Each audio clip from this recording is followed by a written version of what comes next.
Good morning student.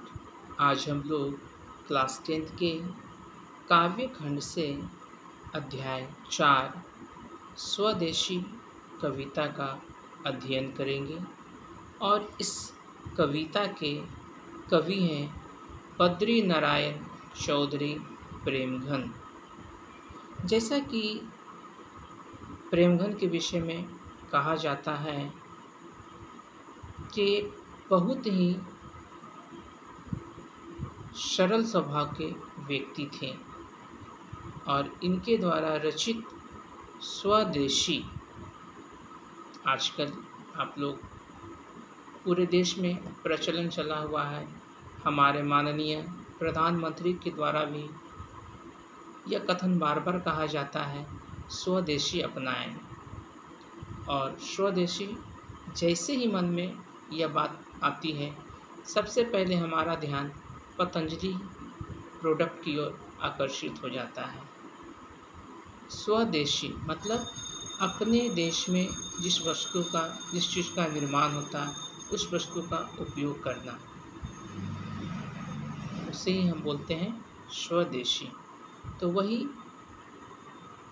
इस कविता का शीर्षक है स्वदेशी, यानी हम अपने देश में क्या क्या चीज़ को जानते हैं, अपने देश के बारे में, किस किस संस्कृति को आज हमने अपनाया है, कौन सी संस्कृति को छोड़ा है, कौन से रीति रिवाज को अपनाए हुए हैं, कौन से रीति रिवाज को हम लोग आजकल की दुनिया में छोड़ चुके हैं। तो आइए इस वीडियो के माध्यम से आज हम इस कविता का अध्ययन करेंगे। कविता का अध्ययन करने से पहले कविता का परिचय हम आपको बता देना चाहते हैं। जैसा कि बताया जा रहा है कि प्रस्तुत कविता स्वदेशी प्रेमघन द्वारा लिखित रचनाएं प्रेमघन सर्वस्व से संकलित है। इस चीज़ को आप नोट कर लेंगे कि यह प्रेमघन सर्वस्व से संकलित है। इसमें नवजागरण का स्वर मुखरित है। दोहों की विषय वस्तु और काव्य वैभव कविता के स्वदेशी भाव को स्पष्ट करते हैं। कविता की चिंता आज के परिवेश से जुड़ा हुआ है। तो आइए हम लोग सबसे पहले पद बाई पद आदर्श वाचन करेंगे। आदर्श वाचन के बाद उसका सरलार्थ आपको बताया जाएगा। फर्स्ट पद है, सबे विदेशी वस्तु नर गति रति रीत लखात, भारतीयता कछु न अब भारत म दर्शात। एक बार फिर से, सबे विदेशी वस्तु नर गति रति रीत लखात, भारतीयता कुछ न अब भारत म दर्शात। तो इस पद का सरल अर्थ आपका है कि कवि इस पंक्ति के माध्यम से कहते हैं कि पराधीनता के कारण, यानी किसी के बंधन या गुलामी के कारण सर्वत्र सभी विदेशी वस्तुएं ही दिखाई पड़ती है। यानी चारों तरफ हमें कि कौन सी वस्तुएं दिखाई पड़ती है, तो विदेशी वस्तुएं ही दिखाई पड़ती है, अपनी स्वदेशी वस्तुएं दिखाई नहीं पड़ती हैं। लोगों के चाल चलन तथा रीति रिवाज बदल गए हैं।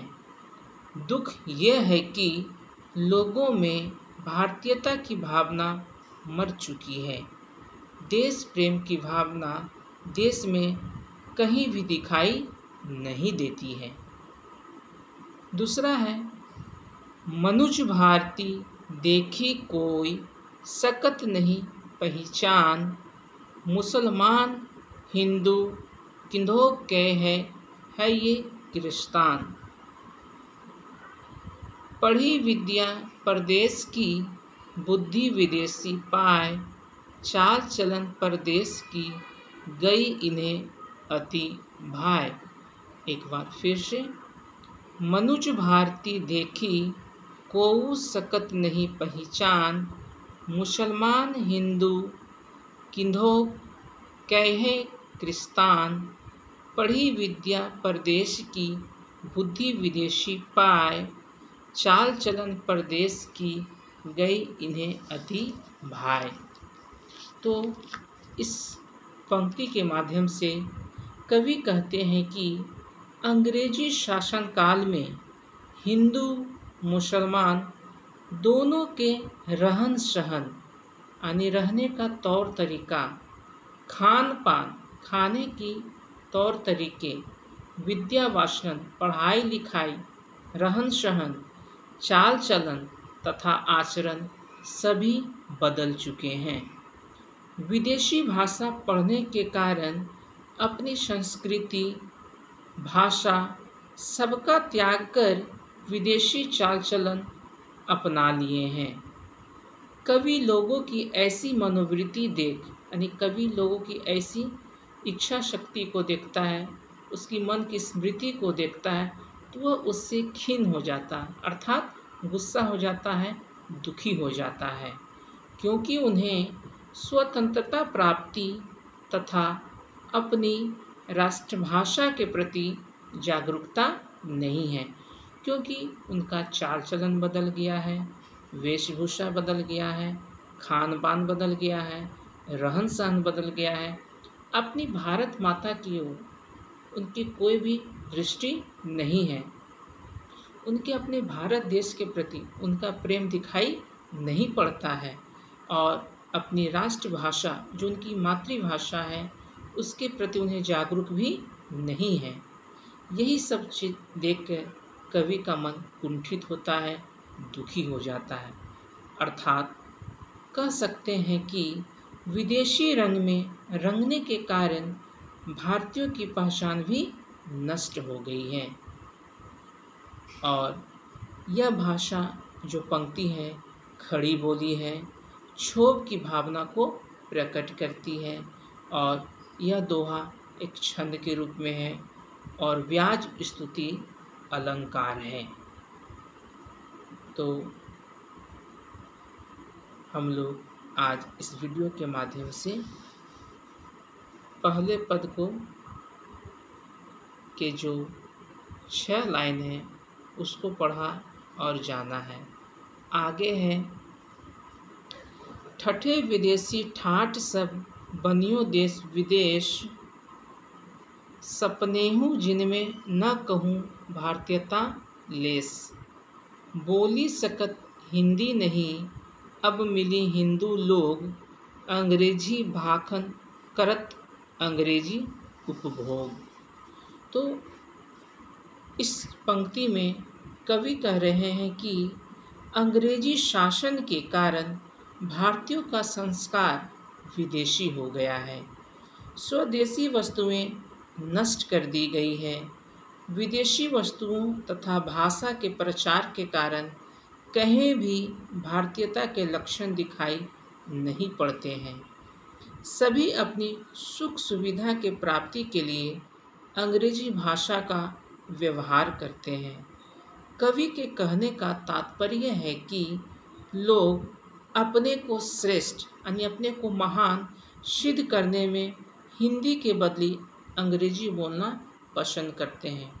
लोगों को यह समझ में आता है कि अगर किन्हीं के सामने अगर हम 4 चंद शब्द अंग्रेजी में बोल देंगे तो हमारा मान सम्मान बढ़ जाएगा, लेकिन ऐसी बात बिल्कुल नहीं है। भारत की जो प्रमुख भाषा है, क्षेत्रीय भाषा है, मातृभाषा है, उस भाषा का, उस संस्कृति का पहले हमें ध्यान देना है, न कि विदेशी भाषाओं का हमें प्रयोग करना है। ऐसी मन में भावना नहीं रखना है कि विदेशी भाषाओं के उपयोग से हमारा मान सम्मान बढ़ता है। हाँ, आज के दौर में सभी भाषाओं का प्रयोग, प्रचलन अंग्रेजी भाषा का बहुत ज़्यादा है। उसकी जानकारी रखना हमारे जीवन को चलाने के लिए अति आवश्यक है, वो अलग बात है, लेकिन हमें राष्ट्रभाषा, क्षेत्रवाद भाषा सबका भी ख्याल रखना जरूरी है, न कि हम अपनी संस्कृति को छोड़कर विदेशी संस्कृति को केवल अपनाएं। तो इससे हमारा मान बढ़ेगा नहीं बल्कि घटेगा। आगे बताया जा रहा है कि कवि लोगों की ऐसी प्रवृत्ति देख विस्मित हो उठता है, क्योंकि जिस देश में विश्व को सभ्यता संस्कृति का ज्ञान दिया है, उसी देश का निवासी विदेशी भाषा बोलकर गौरवान्वित होते हैं। यह प्रमुख लाइन है, एक बार फिर से। कवि ऐसी प्रवृत्ति देख विस्मित हो उठता है, आश्चर्यचकित हो उठता है, क्योंकि जिस देश में विश्व को सभ्यता संस्कृति का ज्ञान दिया, यानी जिस देश के द्वारा पूरे विश्व में संस्कृति और सभ्यता का पाठ पढ़ाया गया, उसका उदाहरण दिया जाता है दूसरों लोगों को, आज उसी देश का निवासी विदेशी भाषा को बोलकर अपने आप को महान कहता है, गौरवान्वित महसूस करता है। कवि का तर्क है कि कोई भी देश स्वदेशी प्रवृत्ति एवं भाषा के बल पर ही संगठित तथा स्वतंत्र हो सकता है। अतएव अपनी सारी दुर्भावनाओं का परित्याग कर देशी भावनाओं का हमें विकास करना चाहिए। और यह कविता की भाषा खड़ी बोली मुहावरे का एक प्रधान है। तो आज हम लोगों बद्री नारायण चौधरी, जिसको प्यार से हम प्रेमघन भी कहते हैं, उनके द्वारा रचित कविता स्वदेशी का 2 पद यानी 10 लाइन का आज अध्ययन किए। अगले वीडियो में जो शेष बचा हुआ पद है उसका हम लोग अध्ययन करेंगे।